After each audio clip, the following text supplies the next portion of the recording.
하나님의 말씀은 시편 119편 73절에서 104절까지 말씀입니다.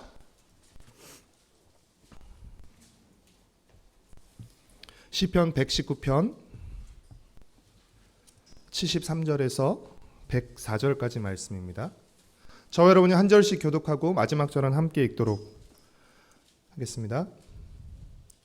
주의 손이 나를 만들고 세우셨사오니 내가 깨달아 주의 계명들을 배우게 하소서.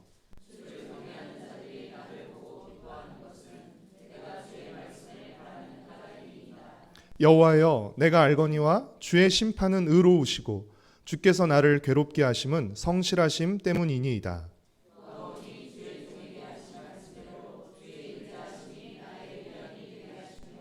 주의 긍휼이 여기심이 내게 임하사 내가 살게 하소서. 주의 법은 나의 즐거움이니이다.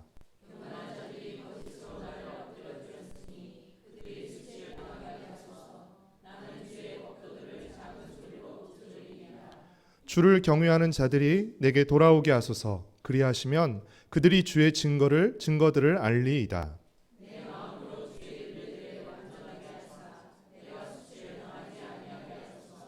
나의 영혼이 주의 구원을 사모하기에 피곤하오나 나는 주의 말씀을 바라나이다.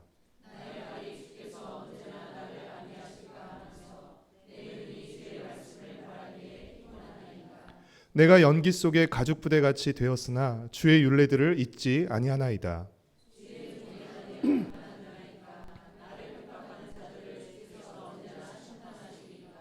주의 법을 따르지 아니하는 교만한 자들이 나를 해하려고 웅덩이를 팠나이다.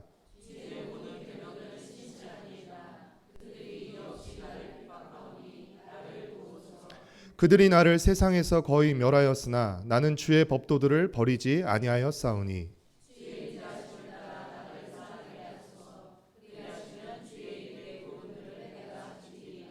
여호와여, 주의 말씀은 영원히 하늘에 굳게 섰사오며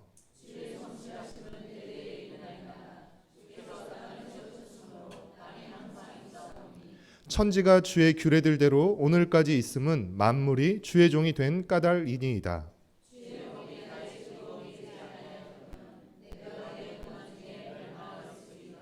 내가 주의 법도들을 영원히 잊지 아니하오니 주께서 이것들 때문에 나를 살게 하심이니이다.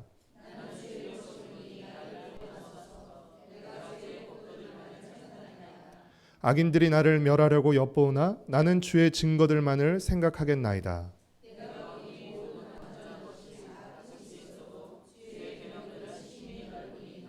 내가 주의 법을 어찌 그리 사랑하는지요. 내가 그것을 종일 작은 소리로 읊조리나이다.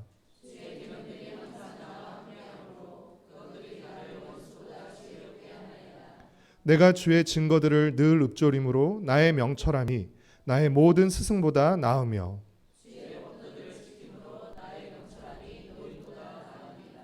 내가 주의 말씀을 지키려고 발을 금하여 모든 악한 길로 가지 아니하여 싸우며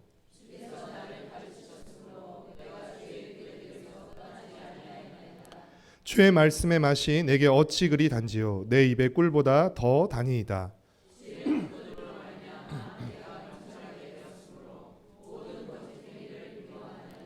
아멘. 벌써 3월입니다.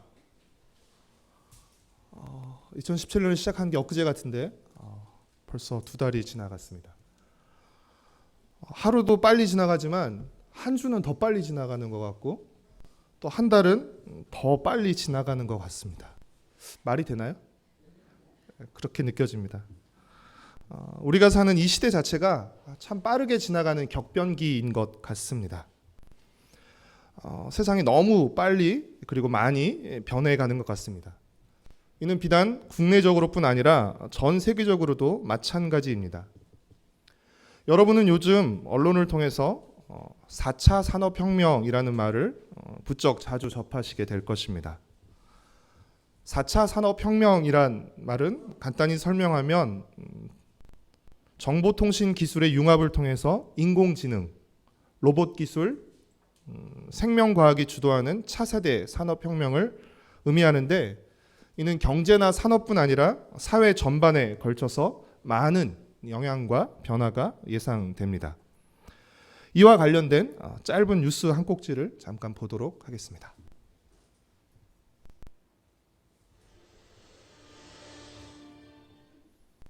인공지능 AI가 촉발한 4차 산업혁명을 살펴보는 세 번째 순서.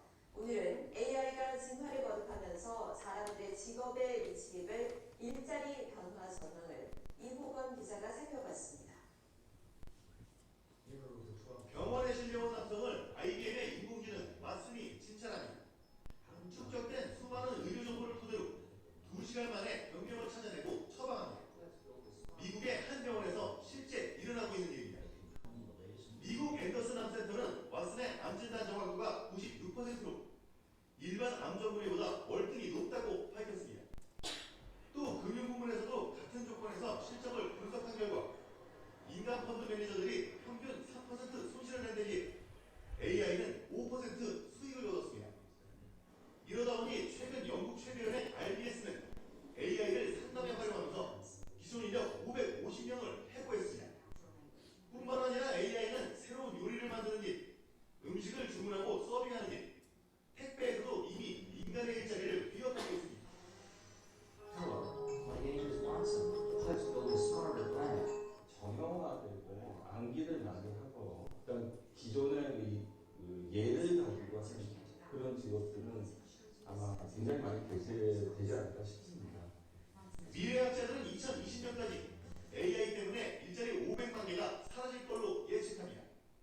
특히 은행원이나 보험 설계사, 운전기사, 공장 관리자 등의 직종은 빠르게 사라질 전망입니다.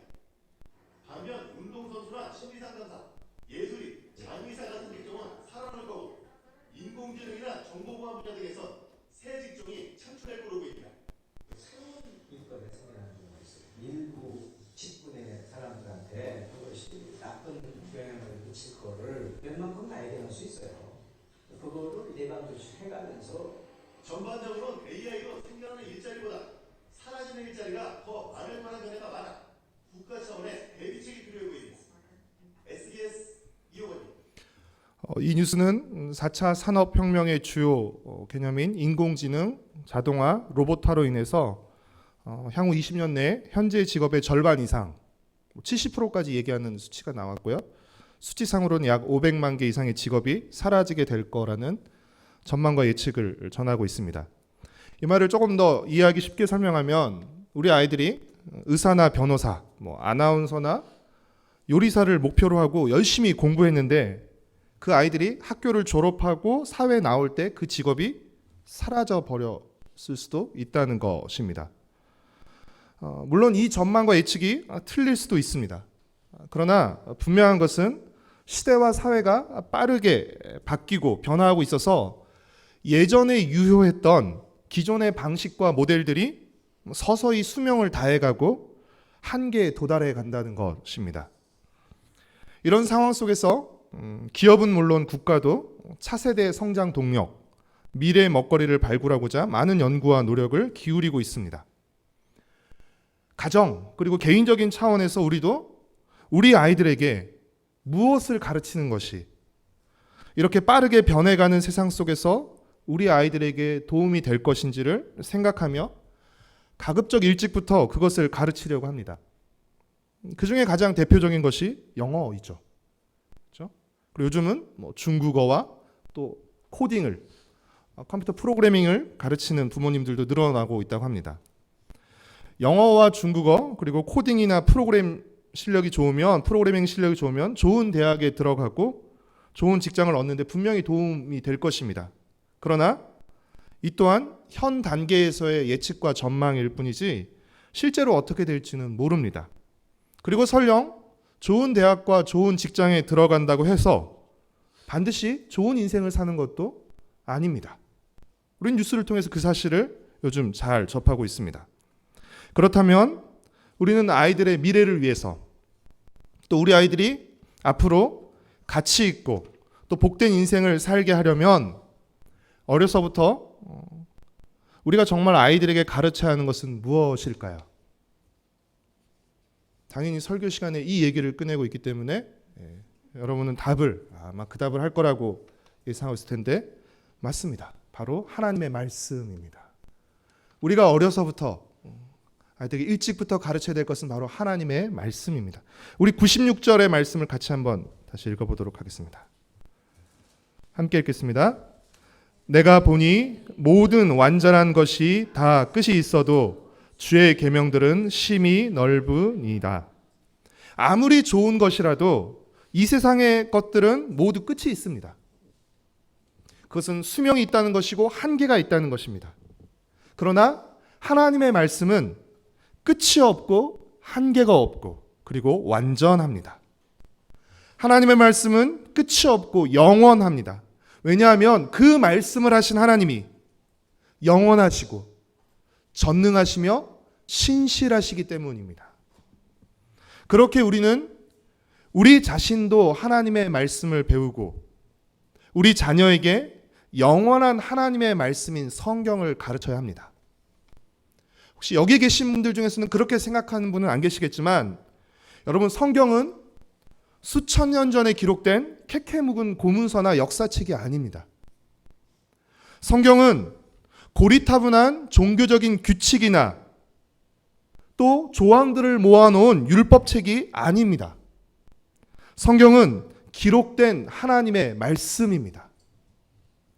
성경은 과거뿐 아니라 현재와 그리고 미래에도 유효한 영원한 하나님의 말씀입니다. 하나님은 말씀으로 세상을 창조하셨습니다. 따라서 하나님의 말씀은 이 세상의 기초이며 터전입니다. 우리 90절과 91절 말씀을 같이 읽도록 하겠습니다. 주의 성실하심은 대대에 이르나이다. 주께서 땅을 세우셨으므로 땅이 항상 있사오니 천지가 주의 규례들대로 오늘까지 있음은 만물이 주의 종이 된 까닭이니이다.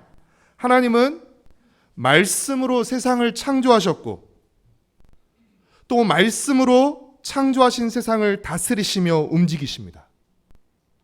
그렇다면 하나님께서 말씀으로 창조하시고 말씀으로 다스려 가시는 이 세상 속에서 가장 지혜롭고 가장 복되게 살아가는 길은 무엇일까요? 그것은 바로 하나님의 말씀을 따라 살아가는 것입니다. 하나님이 말씀으로 이 세상을 창조하셨고 말씀으로 이 세상을 다스려 가고 계시기 때문입니다. 98절과 99절 말씀을 함께 읽도록 하겠습니다. 주의 계명들이 항상 나와 함께함으로 그것들이 나를 원수보다 지혜롭게 하나이다. 내가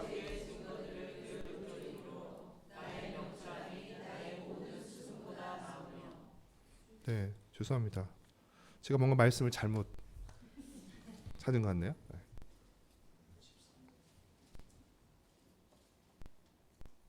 93절 말씀 같이 읽겠습니다. 시작. 내가 주의 법도들을 영원히 잊지 아니하오니 주께서 이것들 때문에 나를 살게 하심이니이다. 사랑하는 성도 여러분, 하나님은 말씀으로 이 세상을 창조하셨을 뿐 아니라 말씀으로 이 세상을 다스리고 움직여 가십니다. 한마디로 하나님의 말씀은 하나님의 변치 않는 그리고 변함없는 그리고 한결같은 하나님의 통치 원리와 운영 방식이라고 할 수 있습니다. 따라서 말씀의 통치 원리와 운영 방식대로 사는 것이 바로 지혜이며 명철인 것입니다. 하나님이 만드신 세상 속에서 하나님이 말씀이라는 통치 원리와 운영 방식으로 다스려 가시는데 그 세상 속에서 살아가는 가장 지혜로운 방법은 바로 그 통치 원리와 운영 방식인 하나님의 말씀을 따라 살아가는 것입니다. 그것이 지혜이고 명철입니다. 오늘날 사람들이 일반적으로 생각하는 지혜와 명철은 어떤 것이죠? 사람들이 일반적으로 갖고 있는 지혜와 명철의 이미지는 세상에서 성공하고 부자가 되는 일종의 처세술에 가깝습니다. 그것을 사람들은 지혜와 명철이라고 부릅니다. 그러나 성경이 말하는 지혜와 명철은 세상을 움직이고 다스리시는 그 하나님을 향한 경외, 그리고 하나님의 말씀을 따르는 겸손과 순종으로 나타나는 경건함이라고 할 수 있습니다.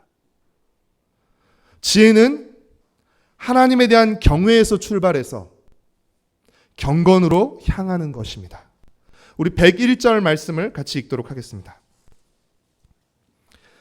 내가 주의 말씀을 지키려고 발을 금하여 모든 악한 길로 가지 아니하여 싸우며 104절 말씀을 같이 읽겠습니다. 주의 법도들로 말미암아 내가 명철하게 되었으므로 모든 거짓 행위를 미워하나이다. 사랑하는 성도 여러분, 하나님에 대한 경외에서 출발해서 경건으로 향하지 않는다면 그것은 바른 지혜와 명철이 아닙니다. 그것은 악인의 꾀이며 사람이 보기에는 좋으나 필경은 사망으로 향하는 악한 길입니다. 참된 지혜와 명철은 경외에서 시작해서 경건으로 향합니다. 시인은 우리가 함께 읽었던 본문에서 두 종류의 사람을 언급하고 있습니다. 한 종류는 74절과 79절에 나오는 주를 경외하는 자들입니다. 그리고 다른 한 종류는 78절과 85절, 95절과 98절에 나오는 교만한 자들, 악인들, 원수입니다. 이 두 종류의 사람은 시편 1편에 나오는 복 있는 사람과 악인과도 같습니다. 주를 경외하는 자들은 주님의 말씀을 바라고 따르는 사람들입니다. 주님의 말씀을 바라고 따르는 사람들. 주님의 말씀을 바란다라는 표현이 74절과 81절 그리고 82절 세 번에 걸쳐 나오는데 세번역 성경은 주님의 말씀을 바란다는 것을 주님의 말씀에 희망을 걸었다라고 표현합니다. 주님의 말씀을 바란다는 것은 단순히 주님의 말씀을 바라고 있다는 것 정도가 아니라 주님의 말씀에 내 희망과 삶을 걸고 살아가는 것을 의미하는 것입니다. 이들은 하나님을 경외하고 그래서 하나님의 말씀을 사랑하고 늘 읊조리면서 하나님의 말씀에 자신의 모든 희망을 걸고 살아가는 사람들입니다. 성경은 이 사람들을 지혜롭고 명철한 사람 그리고 복 있는 사람이라고 부릅니다. 이에 반해 교만한 자들과 악인들과 원수들은 하나님 알기를 우습게 하는 사람들입니다. 하나님을 경외하는 사람들은 하나님을 경외하지만 교만한 자들은 하나님을 경시하는 사람들입니다. 하나님 알기를 우습게 알고 하나님의 말씀을 무시하고 따르지 않을 뿐 아니라 하나님의 말씀을 따르는 이들을 해치고 핍박함으로써 그들도 말씀의 길에서 이탈시키려 하는 사람들입니다. 자신도 말씀의 길을 벗어나 살 뿐 아니라 말씀의 길을 따르는 사람들마저도 그 길에서 벗어나게 하려는 사람들입니다. 우리 85절과 86절 말씀을 같이 읽겠습니다. 주의 법을 따르지 아니하는 교만한 자들이 나를 해하려고 웅덩이를 팠나이다. 주의 모든 계명들은 신실하니이다. 그들이 이유 없이 나를 핍박하오니 나를 도우소서. 그러나 그들은 결국 자신들이 무시하고 따르지 않았던 그 하나님의 말씀으로 심판을 받을 것입니다. 그 결과 그가 의지하고 자랑하며 큰 소리치던 것들이 얼마나 부질없고 헛된 것이었는지를 또 그들이 행했던 그 거짓과 악이 얼마나 어리석고 부끄러운 것인지를 그 모든 것이 드러남으로써 그들은 감당하기 어려운 수치를 당하게 될 것입니다. 우리 78절 말씀을 같이 읽겠습니다. 교만한 자들이 거짓으로 나를 엎드러뜨렸으니 그들이 수치를 당하게 하소서. 나는 주의 법도들을 작은 소리로 읊조리리이다. 하나님의 말씀대로 살고자 할 때 말씀을 무시하고 그 말씀을 버리고 살아가는 교만한 자들, 악인들로부터 우리는 어려움을 당할 수 있습니다. 그러나 하나님은 말씀 때문에 고난받는 이들을 말씀으로 격려하십니다. 그리고 그 말씀으로 원수보다 더 지혜롭게 만들어 주십니다. 또 그 말씀으로 결국에는 원수들을 부끄럽게 만드십니다. 그렇게 시인은 75절에서 내가 고난을 당한 것, 주님께서 내게 괴로움을 허락하신 것은 주님이 성실하지 않으셨기 때문이 아니라 오히려 주님이 성실하셨기 때문이라고 말하는 것입니다. 무슨 말이죠? 내가 고난을 받은 것이 주님이 성실하지 않아서가 아니라 주님이 성실하셨기 때문에 내가 고난을 받고 있다라고 말하는 것은 무슨 뜻입니까? 크고 성실하신 주님께서 우리가 당한 고난과 어려움을 사용해서 우리를 더 멋지고 견고하고 지혜로운 하나님의 사람으로 만들고 빚어내셨다는 것입니다. 우리 73절 말씀을 함께 같이 읽도록 하겠습니다. 주의 손이 나를 만들고 세우셨사오니 내가 깨달아 주의 계명들을 배우게 하소서. 고난 중에서 주께서 말씀으로 나를 빚으시고 나를 세우셨다는 것입니다.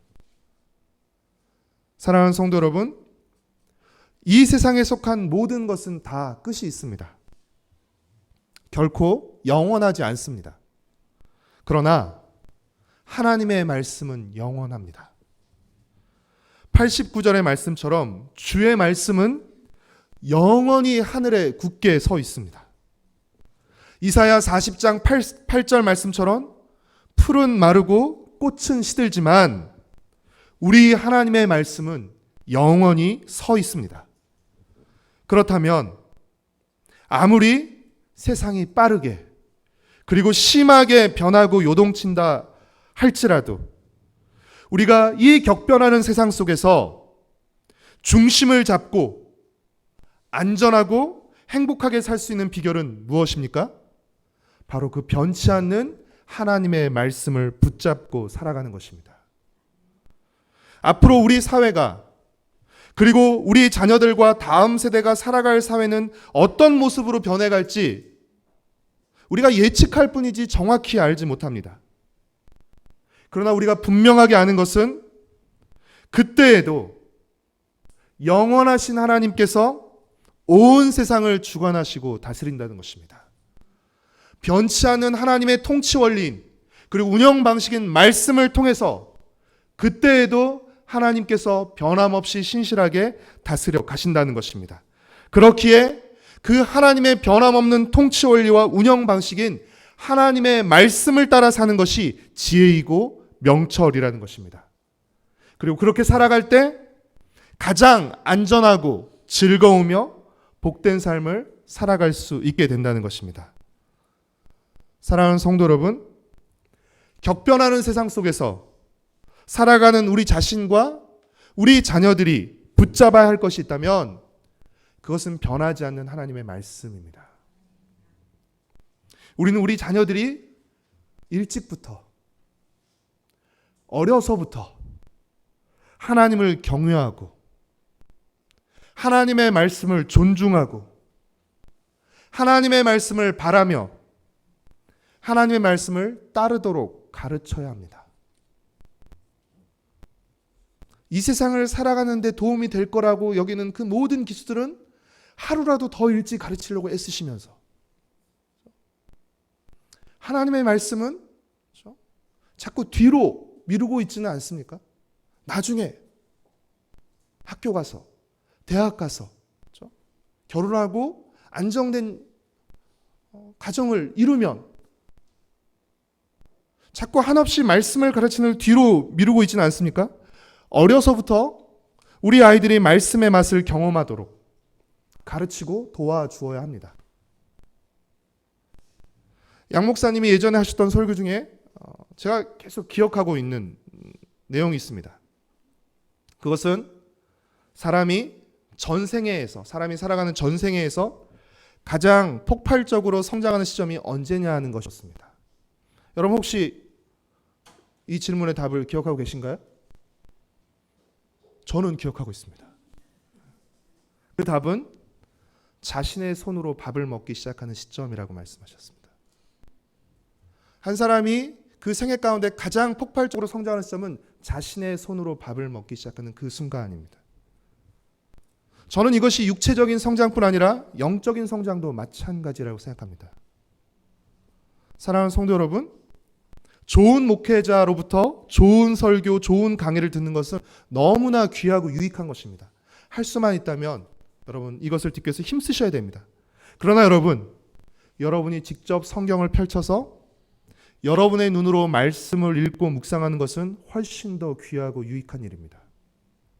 그리고 그 말씀을 가지고 직접 여러분의 몸과 삶으로 그 말씀을 살아내고 경험해내는 일은 훨씬 더 귀하고 복된 일입니다.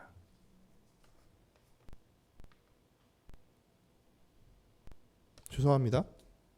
말씀을 보지 않으면, 스스로 직접 보지 않고 듣는 것으로만 하면, 물론 믿음은 들음에서 자라지만 여러분의 믿음이 듣는 것에서만 멈춘다면, 그렇죠? 우리의 영적인 단계는 아직도 계속해서 떠먹여주는 단계, 그렇죠? 영적인 이유식과 떠먹여주는 단계에 머물러 있는지도 모릅니다. 그렇죠?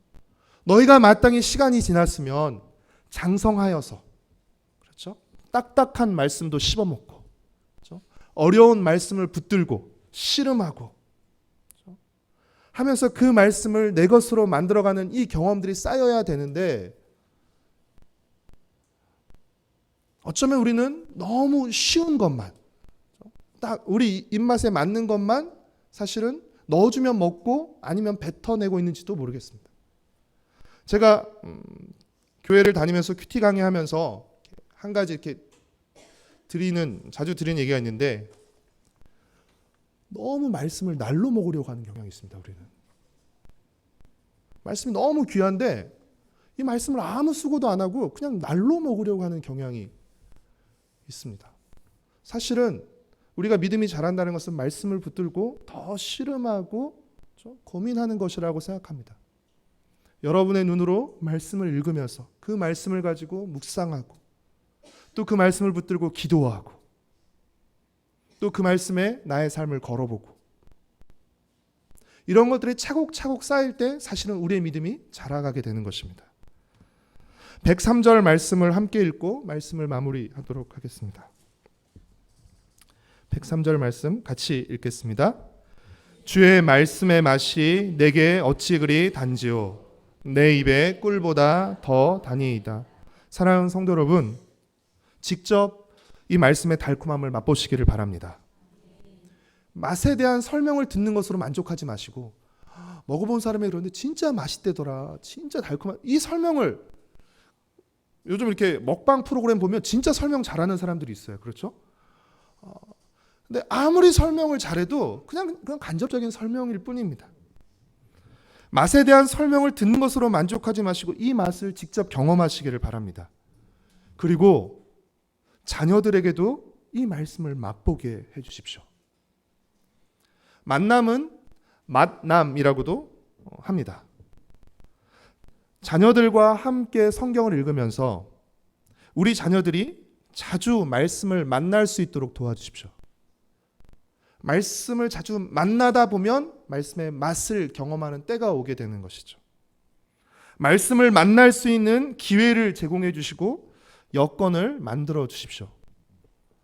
사실 쉽지 않지만 좀 한 5분이라도 10분이라도 이렇게 함께 모여서 한 절이라도 같이 모여서 한 절이라도 같이 말씀을 읽고 그 말씀을 가지고 기도하는 이런 훈련들, 이런 경험들을 좀 우리가 제공해 줄 필요가 있다고 생각합니다.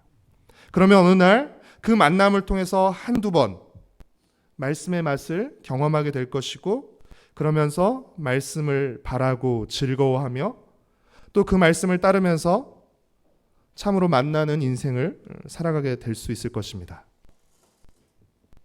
끝이 없고 심이 넓으며 영원히 굳게 선 하나님의 말씀을 붙잡고